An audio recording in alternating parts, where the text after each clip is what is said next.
One second.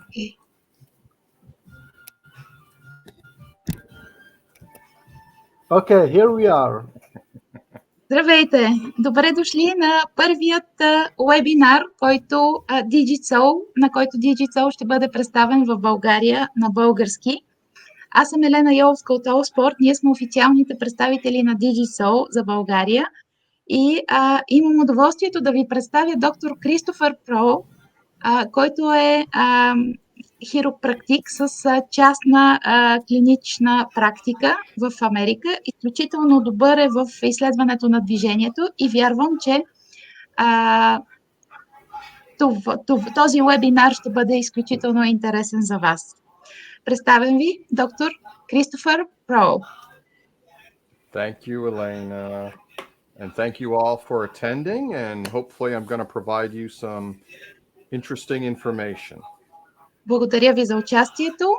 Надявам се, че ще ви представя интересна информация за вас. Всъщност, аз ще превеждам в ефир.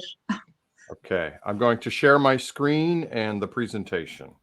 Сега ще споделиме презентацията на екрана, така че да може всички да виждат и по-лесно да възприемат информацията. Okay, you can see my screen?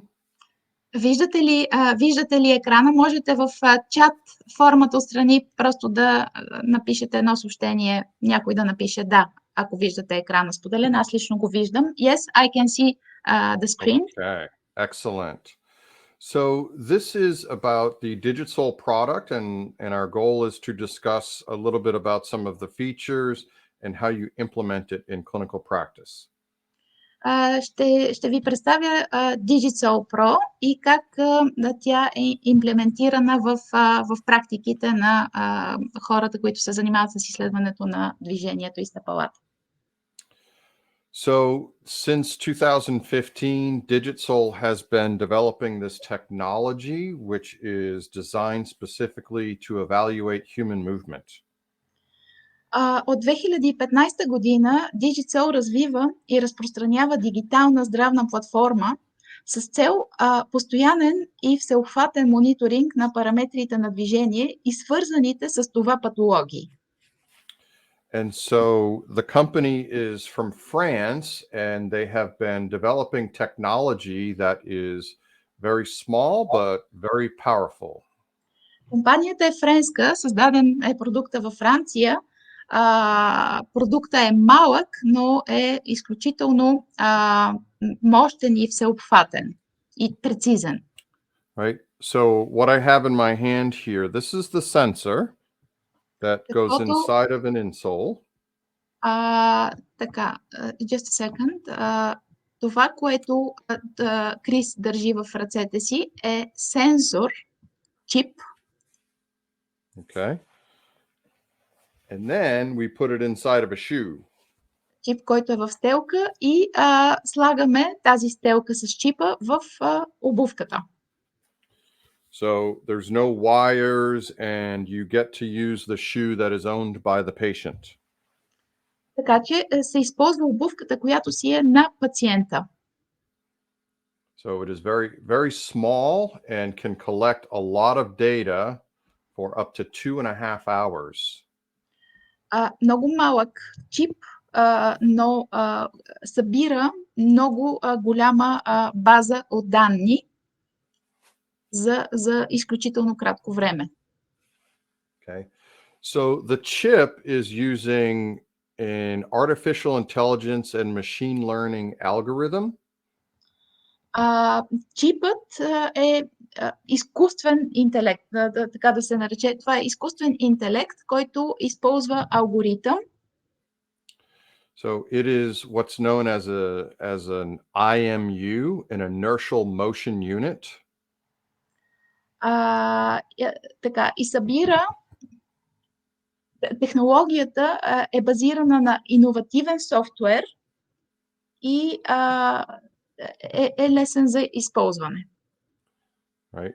So the chip includes a gyroscope and an accelerometer. Чипът съдържа жироскоп и екселометър. Excellent. And with the software, we can compute a lot of the information for walking, running, and jumping. С софтуера можем да съберем много информация за ходене, тичане и скачане. Okay.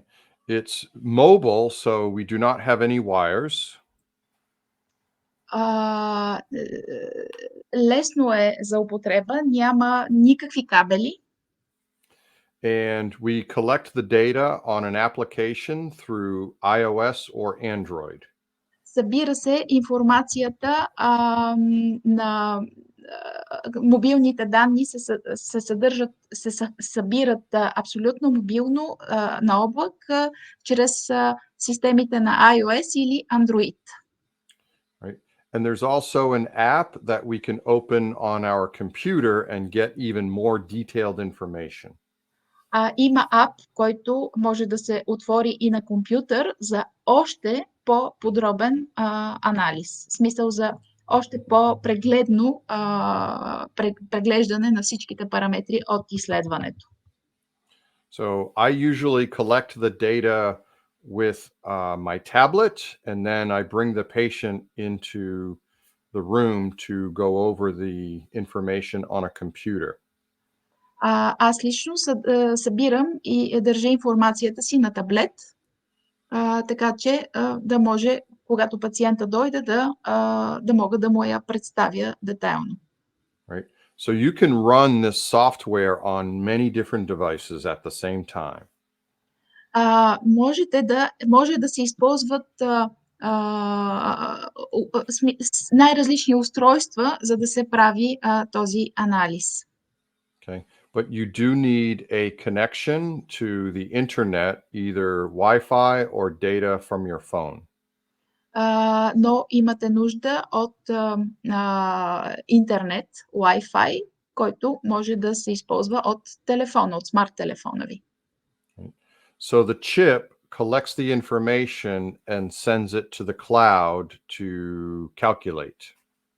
Така че чипът от стелката, от дигиталната стелка, събира информацията, така че да може да я изпрати след това в облака, където да се прегледа след това анализа. Okay. And then it sends it back to your devices on the app in about 20 to 30 seconds. И съответно от облака обработената информация се връща отново на вашия телефон или таблет, за да се види анализа. И това отнема 20-30 секунди. So the software allows you to save the information of all your patients and capture all of the data on one device. Така че софтуера позволява да съберете цялата информация за всички пациенти и да съхранявате, да архивирате на вашия компютър. И всички. So it's very simple. I can select my patient, select my analysis, and then run the test. Така че изключително лесно е. От апа избирам пациента, избирам вида анализ, дали е за ходене, за бягане или скачане и стартирам теста. So I can have someone walk as little as only 30 seconds, run for 2 minutes, or the jumping can take between 2 and 5 minutes, depending on how many tests. Така че мога да направя изследване на ходене за 30 секунди, за бягане за около 2 минути и скачане 4-5 минути. So very short time, and the setup only is the amount of time it takes you to put the sensor in the shoes. Изключително бързо, смисъл времето, което е необходимо, е просто чипа да се сложи в стелката и стелката да се сложи в обувката, да се направи изследването. So I can have them walk the hallway in the clinic, or get on a treadmill, or go outside, or I can be at a sporting event. Мога да пусна пациента да походи в клиниката с дигиталните стелки или пък на пътека за ходене или бягане, или пък дори навън, или пък дори на спортния терен. So that's the technology, and then we need to understand why collect human movement analysis. Това е технологията и всъщност нали, защо правиме изследването на движението на човек. Какво ще ни донесе тази информация? So we're able to collect a lot of information that can help us with evaluating our conditions, determining if the rehabilitation is appropriate, and it's very time effective. Така че можем да много бързо да събереме много пълна информация за детайлното движение, за всяка фаза от движението на човек, да я обработиме и да прецениме нали, какво да бъде след това, какъв да бъде възстановителния процес. Okay. И лесно да се интерпретира. И лесно да се интерпретира направения анализ. So the basis of our movement analysis is locomotion or walking. Така, движението е в основата на нашият анализ. Движението всъщност от точка А до точка Б посредством собствените механизми и сили, които човек използва. And the reason is because walking incorporates many different systems of the body as well as how they integrate. Така, движението използва различни части на тялото и различни механизми за движение, които смисъл е много важно точно как са интегрирани помежду си. So we call it locomotion instead of gait because gait historically was looking at really just the movement aspects and not the integration of the entire body. Наричаме го изследване на движението, а не точно гейт, защото за нас е важно да се види цялото тяло, как се движи в времето и в пространството. Okay. So the basics of walking actually provide us a lot of information, even though it seems so simple. Така, ходенето ни дава много информация за цялото тяло, цялото това движение, макар и нали, едно движение да изглежда супер простичко. But we need technology to capture the information that gives us a lot of what we need to completely evaluate locomotion. Но ни трябва технология, за да можем да изследваме това детайлно движение и да извлечеме есенцията, информацията от него в професионален план. Okay. So when we are using this in clinic, we're using it for multiple reasons Когато for the използваме clinic гейт process. анализ в клиниката, ние я използваме гейт анализа, т.е. изследването на движението, по много причини. So it allows us to evaluate diseases or conditions. Изследването на движението ни позволява да анализираме и да установиме проблеми, заболявания. It provides me a visual opportunity to discuss the conditions with patients. Дава ни възможност така чисто визуално да дискутираме анализа и проблемите нали, с пациентите. So it can help guide us in the intervention. It also helps with the patients to be compliant to understand what is wrong with them. Така че нали, тази визуализация на анализа ни помага да можем да обясниме по-лесно състоянието на пациента и да обясниме нали, точно какво трябва да се направи, за да се подобри състоянието. And I think my favorite part is it allows me to focus on function and performance and not just pain. И любимата ми част от анализа е да се види функционалността и представянето. Функционалността и представянето на Okay. движението. It can be very efficient in the clinic, but also can allow me to work in the community to develop more relationships and more patients. Помага ми изследването на движението с Digitsole ми помага не само в клиниката, но и извън клиниката, когато се работи с спортисти, например, за да мога буквално да събера повече пациенти и така съмишленици. So, for example, when I do a sporting event like a running race, I can evaluate runners and help them see what's wrong, and maybe they will come to me to be repaired if they are broken. И, например, ако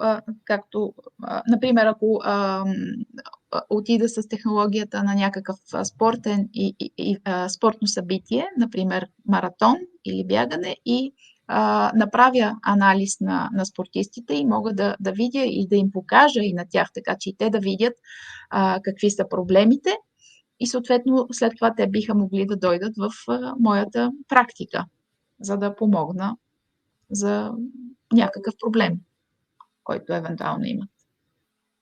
So, a quick note on artificial intelligence and how we're using it in the healthcare system, even within our analysis.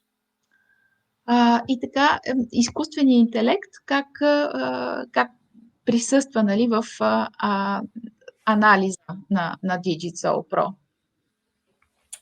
So, with artificial intelligence, the system thinks about the data the way that a human would, but it can compute all of that information much more quickly and effectively.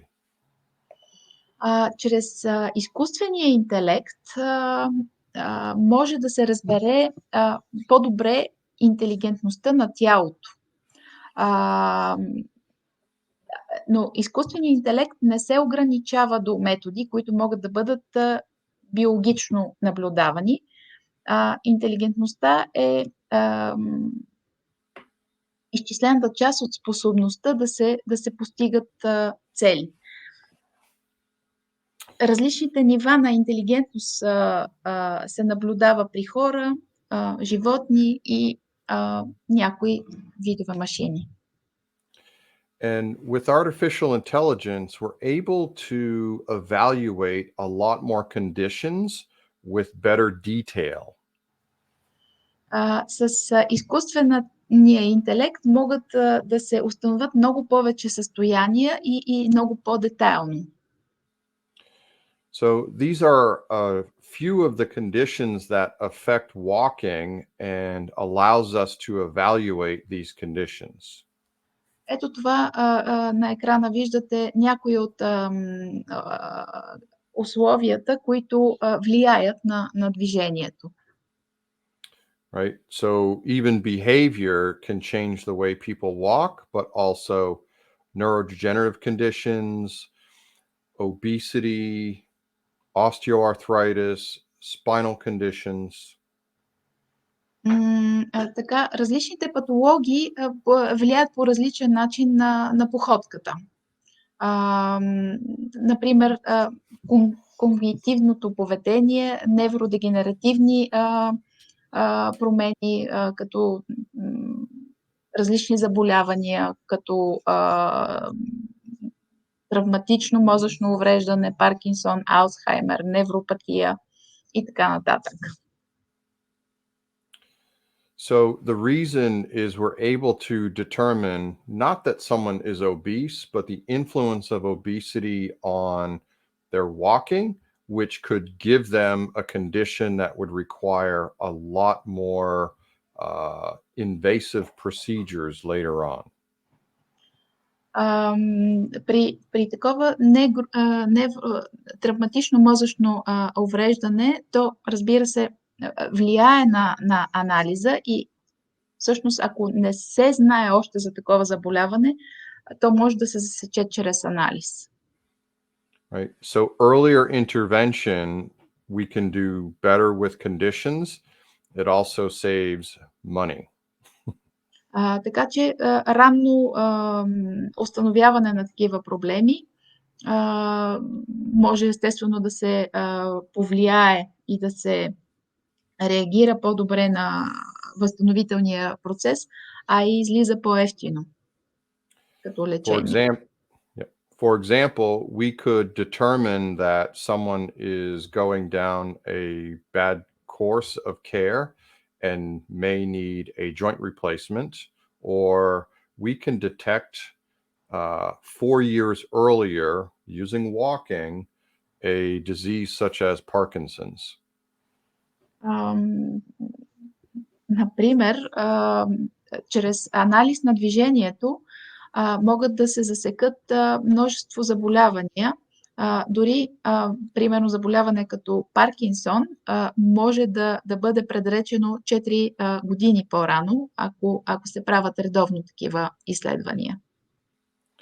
And so I show this because when I think about implementing something new into the clinic, I have to think about all of the different areas where it could function. Затова, нали, когато се въвежда нова технология в клиниката, аз лично се опитвам да видя, нали, всичките възможности, които и всичките сфери, нали, на действие, в които мога да имплементирам тази технология и да я използвам. So, for example, I can evaluate patients. I can promote that I use technology for marketing. It's efficient, so it takes me less time.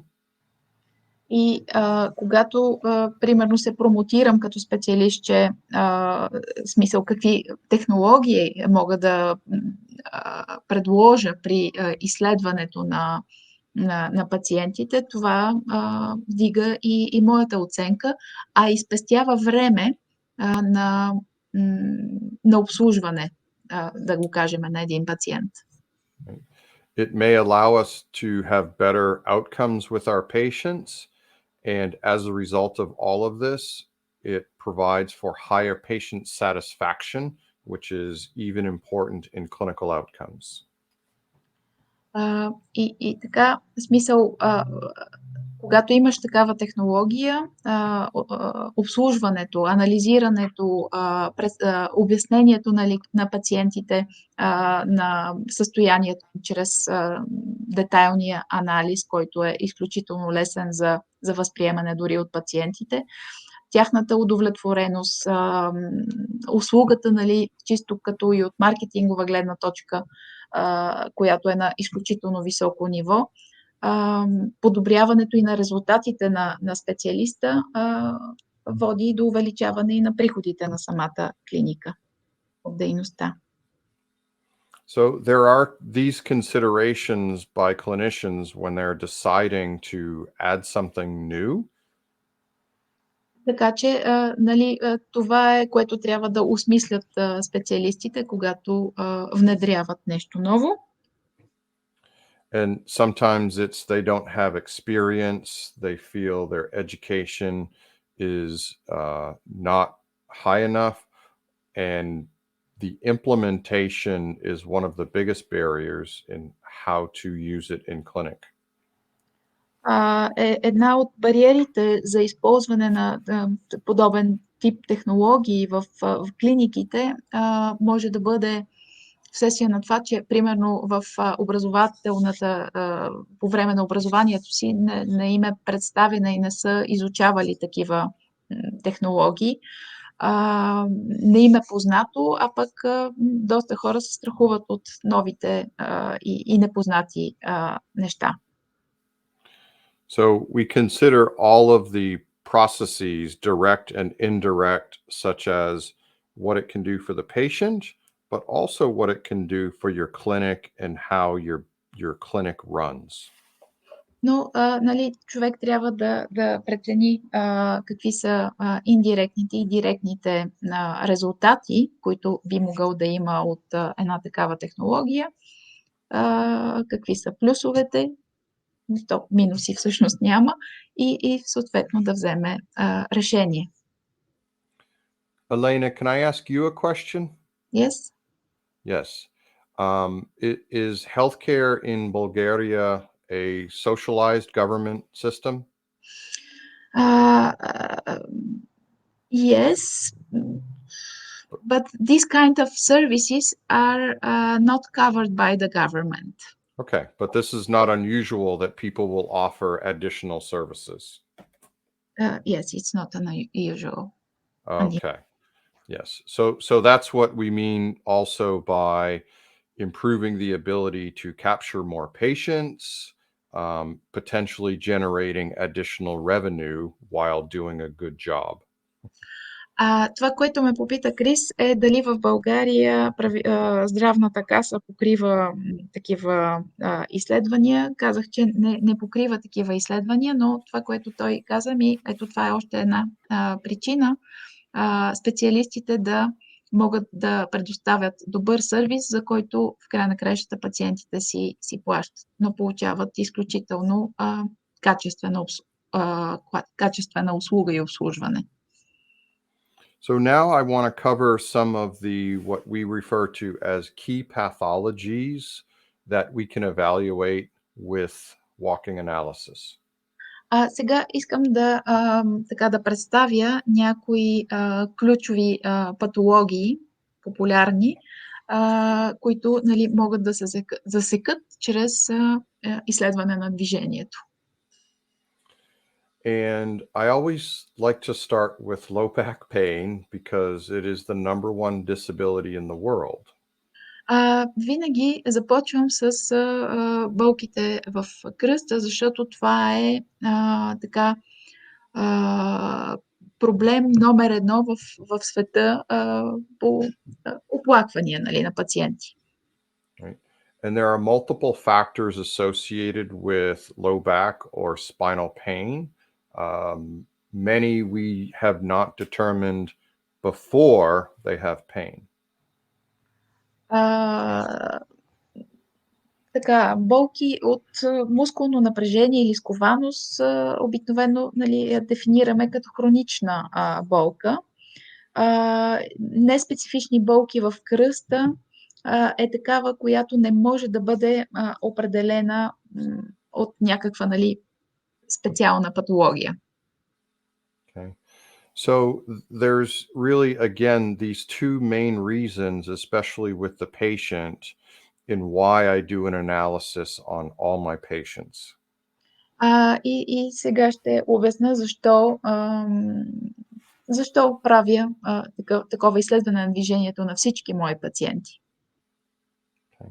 The first is we want to determine their abnormal movement patterns, which can result in their pain. Първото е нали, да установиме каква е причината за болката, откъде идва. The other reason is to show them why they're not moving appropriately, even when they're not in pain, so we can continue their care.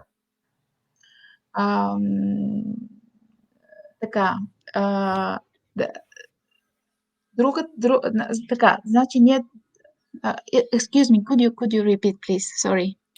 Yes. Thank So you. the other reason is that even when pain is gone, Дори когато болката я няма, they're still not moving appropriately.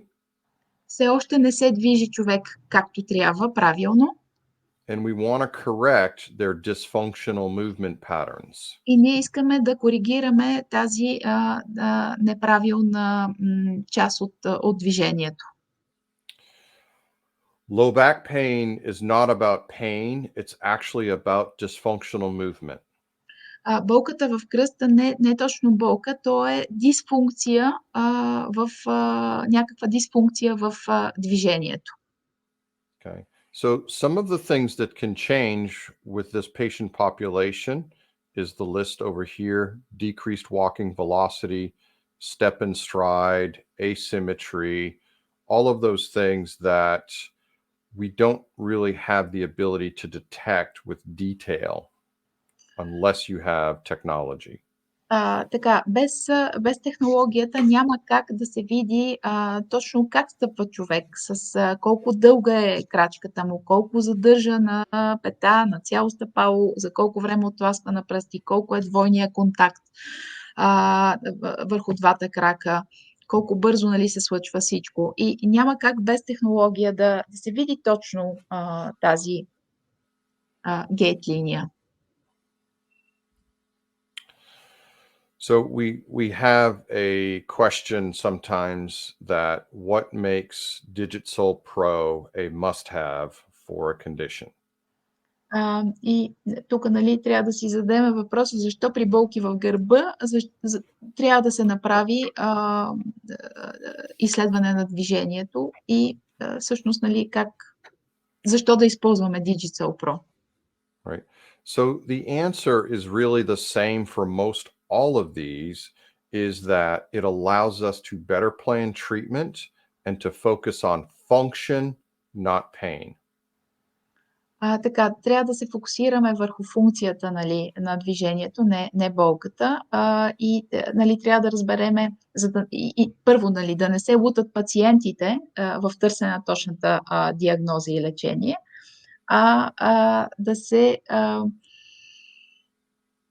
да се разбере актуалния проблем чрез визуализацията на анализа и бързо и ефтино да може да се построи цялостното лечение и да се проследи след това. So similarly with knee osteoarthritis, we want to attempt to evaluate people before they become too severe. И, например, при хора с някаква остеоартроза, трябва хубаво е да могат да се засекат рано нещата, за да не се стига до сериозни проблеми и изменения. And so there are patterns that people will walk that we can predict further degeneration. Има смисъл параметри, по които може да се засече и да се предскаже такъв проблем много, много рано. And if we can prove to the patient that something can be done, we may actually save them from a joint replacement. И ако направиме такова нещо и го предскажеме достатъчно рано, можем да ги предпазиме от хирургична интервенция, като смяна на става. So again, here's a list from the research, the literature that shows the differences when people have osteoarthritis before they have to have a joint replacement. И така, трябва да се, на смисъл, правейки гейт линията и виждайки резултата, да се назначи рехабилитация, така че да не се стига до смяна на става. Okay. And just so you know that these are some of the metrics and the outputs that we have with Digitsole Pro that evaluate these changes. И има данни от Digitsole Pro, които могат да видят промените при една добра рехабилитация, как се променят и да се съпоставят параметрите преди, по време и след третиране. Okay. A very popular injury that often requires surgery is the anterior cruciate ligament or ACL. Друга такава популярна травма е предни коленни връзки, проблеми с коленните връзки. Okay. And one of the problems with this condition is it happens in younger people, and many times they are not fully rehabilitated because they are not measured. А, често пъти това е проблем, нали, при по-млади хора и проблема да се стигне, нали, до проблем с коленните връзки е на предните специално коленни връзки е от това, че не е бил правен анализ и съответно не е могло да се предотврати такъв проблем, такава Okay. травма. And this is actually a condition that helped us to develop our jumping and hopping protocols. Sorry, This particular injury травма? and the problems that is associated with it is one of the reasons we developed our jumping and hopping protocol. Точно тази травма е причината да направим функцията за изследване на скачане. В смисъл, Digitsole, както споменахме в началото, може да прави анализ не само за ходене и бягане, но и за скачане. За спорт. Ето това е важно.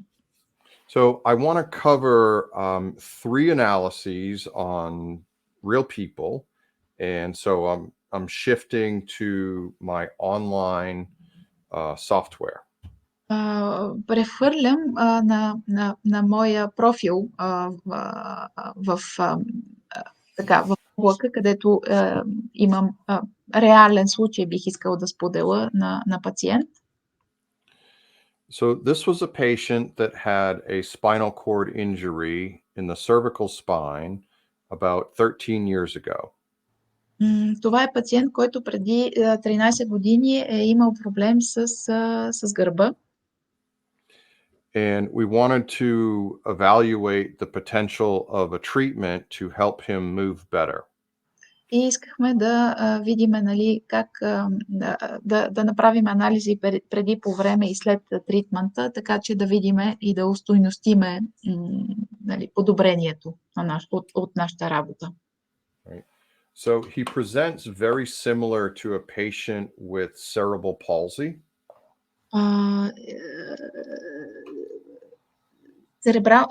Sorry. So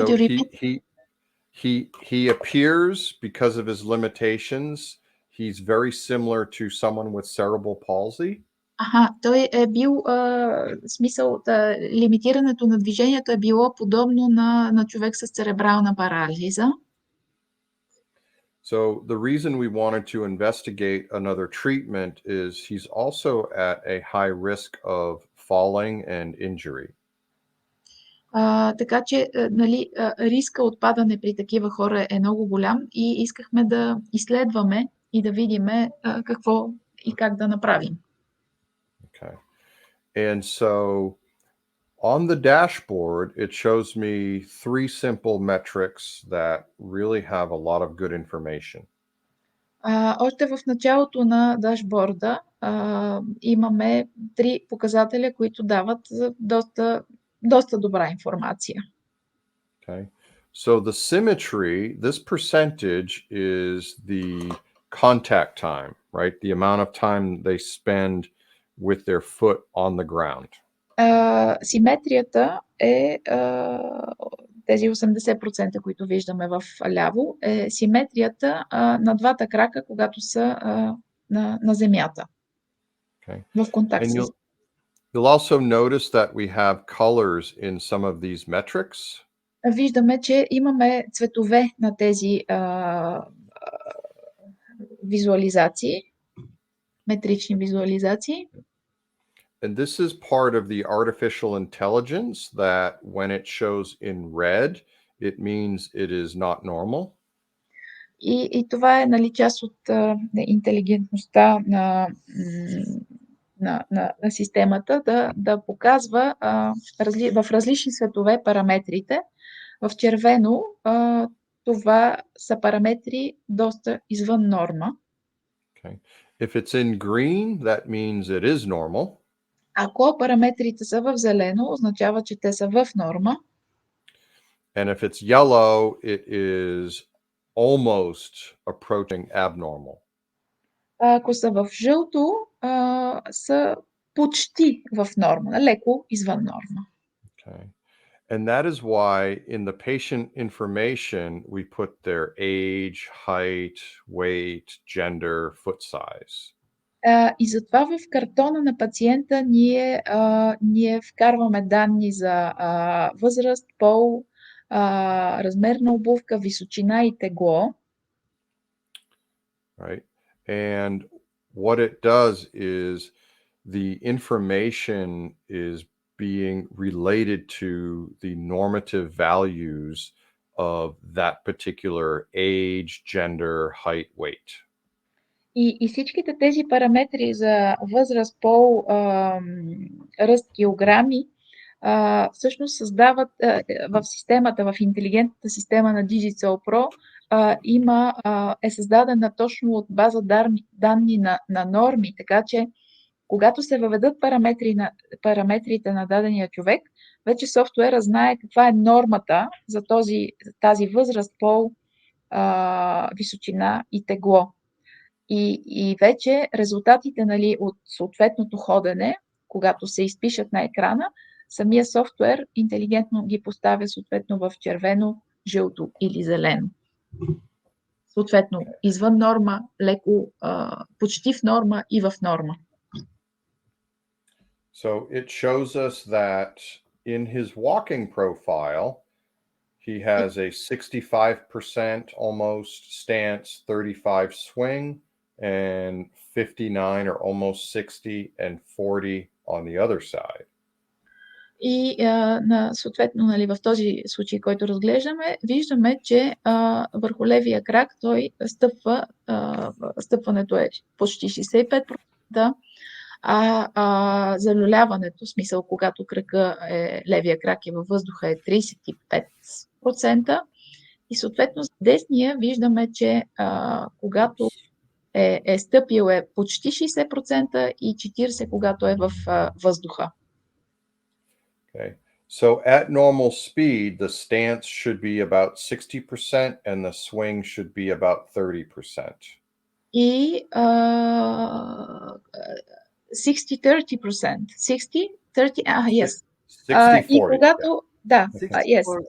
60-40. И когато е в норма, в смисъл, когато е нормалното стъпване, трябва 60% кръка да е в контакт с земята и 30% да е в въздуха. Това е нормално за движението. And like with a cerebral palsy patient, they tend to be very erratic, so they spend more time in stance phase and they swing legs very rapidly. И хора, които са с церебрална парализа, те по-дълго задържат стъпването върху крака и по-бързо прехвърлят крака, когато е във въздуха. Okay. Now, I can further break that down and evaluate the time, the duration, and the distance for each one of those characteristics. Тук софтуера показва много детайлно за левия и за десния крак във всяка една от фазите за колко време се случва. Стъпването, дължината на крачката, залюляването на крака. Okay. So he's spending too much time on the stance phase on the affected left foot. И той твърде много задържа на така проблемния ляв крак на цяло стъпало. Okay. Now we can evaluate his gait line, which is the center of pressure during that stance phase. Така и значи, виждаме центъра на настъпване за левия крак и за десния крак, в смисъл точките на гейт линията на настъпване. And we see on that affected side, he stays on the outside of the foot И most of the виждаме time. на така проблемната лява страна, виждаме как той държи натоварването по външната линия на крака. Right. So normally when we step, we land on the heel, the outside of the heel, and then eventually we transfer over to the first two toes during propulsion. Обикновено, в смисъл при нормалното стъпване, човек стъпва, нали, на петата, леко в пронация на цяло стъпало и оттласква от първата метатарзална става и палеца. Okay. And we can see that the system gives you some information discussing the output. И виждаме, нали, системата как дава информация за това, което е засекло. Okay. And we also get propulsion rate, which is the ratio between the hip flexors and the plantar flexors when going into swing phase. И виждаме съответно плантарните флексори и флексорите от таза, как чисто процентно как оттласкват с флексори, за да свършат движението. With this patient, it's pretty similar on both sides and also pretty normal. При този пациент се вижда, че и двете страни почти еднакво работят флексорите. Okay. So now we can get more detailed information. Сега можем да дадем и още по-детайлна информация. So pronation and supination is the position of the foot during contact. Пронация, супинация, позицията на крака във всеки един от контактите на стъпалото с земята. So we actually get the numerical values. Така че имаме, нали, чисто числови стойности на стъпване във всяка една от фазите. Първата горе в ляво е при стъпване с пета. Се вижда, че е в супинация. And a negative value means that the inside of the foot is turned inside, also known as heel inversion. Отрицателните стойности показват супинация, ъгъла на стъпване по външната част. So I can also look at the graph and look at the translation of that path. И на графиката тук пък може да видите, зеленото е коридора на нормата за пола, възрастта, ръста, килограмите. Е нормата, която е за стъпване. И виждаме... So this green shaded area is the normal pathway of a foot in the stance phase. Зеленият коридор е нормата, по която нали, е най-правилно да стъпва крака. We see the path of his left foot is going in the opposite direction as we saw with the gait line. Но виждаме, че ето с тази тъмната линийка виждаме всъщност реалното стъпване на този човек с левия крак, колко бяга от нормата. And we can further look at the foot progression angle, which is the direction of the foot when it lands after taking a step. И тук вече на тази графика в ляво се вижда как левия крак точно стъпва. Okay. We see that the right foot is виждаме normal. Десния, че е нормален. But the left foot is really turning internal rotation. но левия виждаме как е завъртян, стъпалото е завъртяно навътре. Okay. Now, when you think about that and the way that the person is walking, it causes them to not have good strength and mobility in that foot. И по това може, нали, да се отсъди, че човека няма сила и мобилност в този крак. Okay. The other detail that we can get is there are two thin lines on either side of that trajectory.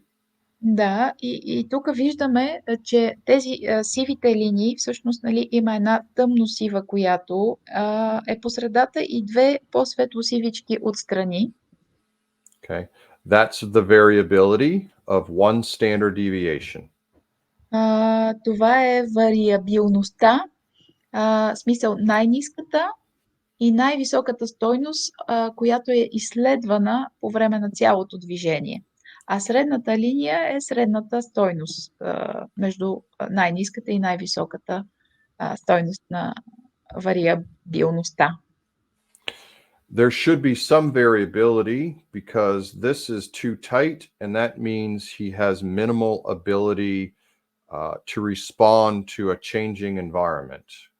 Тук в левия крак виждаме, че няма никаква вариабилност и оттам, нали, всъщност се съди, че няма сила и подвижност в този крак. Okay. We also get the angle of the foot relative to the ground in toe off and heel strike. Тук пък виждаме при удар с пета и при отлепване на петата и отласкване от пръсти какви са ъглите с земята. So I don't normally do an evaluation immediately after a treatment because sometimes things don't change that rapidly. Аз не правя лично изследване веднага след терапия, защото нещата не се случват толкова бързо. But in this case, we were trying something to make immediate or acute changes to his walking pattern. Но в този случай направихме изследвания, за да видим, нали, какво се случва с начина, нали, на ходене. So I can actually do a comparison of two different analyses. So I will pull up the second analysis. Така че, тъй като системата позволява да се сравнят два анализа, нали, първи и примерно такъв след терапия, съответно го правя и мога да сравна параметър по параметър първото и последващото изследване. So for this patient, we did shockwave on his cervical spine. При този пациент направихме шоквейв на сервикалния дял, в сервикалния дял. And spinal mobilization И just on the спинална spine, but no hip. мобилизация. И спинална мобилизация. So we can see over here on the left was pre-treatment, over here on the right was post-treatment. Така, значи от ляво са резултатите преди, а в дясно са резултатите след терапията. So his contact time or symmetry, speed and cadence were very similar. Така че симетрия, каданс, стъпки са почти еднакви. Okay. We do see that we evened. He had a 2-inch difference. Виждаме, че в дължината на стъпката е имало 2 инча разлика между лявото и дясното стъпване. А след терапията виждаме, че и с смисъл стъпката с левия и с десния крак се изравнява. Параметрите стават смисъл еднакви. 47 инча за левия и 47 инча за десния крак. За дължината на стъпката тук говорим. And we see that did normalize after treatment. И че смисъл изравнила се е дължината на стъпване след терапия, третиране. And on his gait line, we see that now he is able to transition over to his first and second toe. И виждаме, че ето тук на гейт линията той е започнал да отласква малко по-добре от пръсти, от предната част на стъпалото. Okay. His propulsion rate stayed the same, which is fine because it was normal. Флексорите, в смисъл резултатите пак са си еднакви. Okay. This was his pronation supination before treatment. Преди терапията, нали, от пронация към супинация, и виждате колко драстично е променена резултата на стъпване след терапията. На цяло стъпало отива почти в норма, нали? Отново пак излиза в супинация, но доста по-добро стъпване. We see some improvement in the position as well as the variability after treatment. Вижда се подобряване на стъпването и вариабилността на стъпалото. Right. And then we also really improved his internal rotation in the gait line. И виждате ъгъла на завъртане на стъпалото преди терапията е 6,5 градуса към 2 и нещо беше след третирането. Виждаме тук и ъглите на стъпване и отласкване. We were able to show the patient after treating that we reduced his risk of a fall. И всъщност с това третиране и с, нали, повторния анализ се вижда и намаляване на риска от падане. So that's a feature to do that comparison to show the patient things that they don't necessarily feel. И ето този всъщност анализ помага да покажем на пациента подобрение, което той даже може би и не усеща. Чисто физически, да. Now, another feature we can show is called evolution. Друг случай, който сега ще представим. So the evolution allows me to take all of the analyses I've done on a patient.